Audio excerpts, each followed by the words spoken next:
আসসালামু আলাইকুম রহমতুল্লাহি ওবারাকাতুহু। হিন্দু ভাই বোনদের প্রতি আদাব, অন্য অন্য জাতির প্রতি আন্তরিক ধন্যবাদ। আমি আজকে আপনাদের মাঝে আরেকটা টিপস নিয়ে এসেছি। কেউ টিপস বলে, কেউ উপদেশ বলে, এক একজন এক একটা বলে। সেটা হচ্ছে, আমরা অনেকজনে এখনো পর্যন্ত জানি না, অজানা রয়ে গেছে।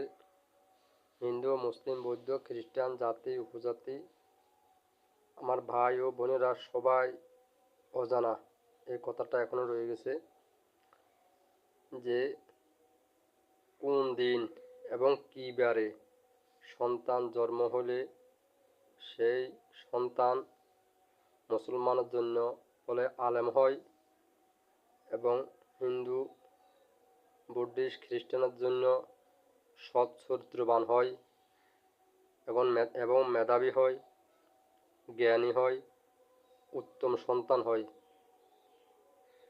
আমি অনেক অনেক প্রত্যেকটা ধর্মের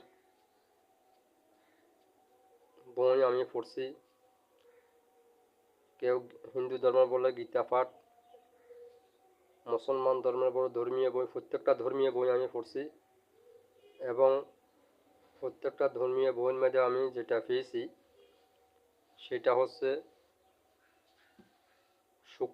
শুক্রবারের দিন সন্তান যদি জন্মগ্রহণ করে, সেই সন্তান মুসলমানের জন্য হয় আলেম এবং বুজুর্গ, এবং অন্য অন্য জাতির জন্য আপনার উত্তম সন্তান হয়, ভালো এবং মেধাবী হয়, সৎ চরিত্রবান হয়, ন্যায় হয়, অন্যায় কাজ দেখতে পারে না, খারাপ কাজ দেখতে পারে না। তারা খারাপ কাজকর্ম দেখতে তাদের গায়ে আগুন জ্বলে উঠে, সবসময় ন্যায়ের পক্ষে থাকে, ন্যায়ভাবে চলে, ভালো কাজ করে, মানুষকে ভালো ভালো উপদেশ দেয়,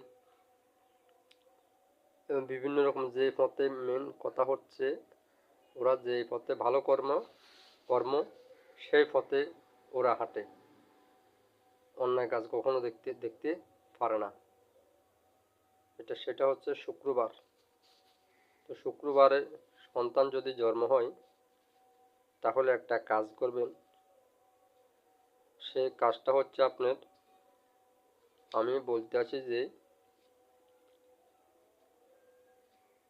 প্রত্যেকটা ধর্মীয় জন্য বলতে আছি, সেই কথাটা হচ্ছে আমার শুক্রবার যদি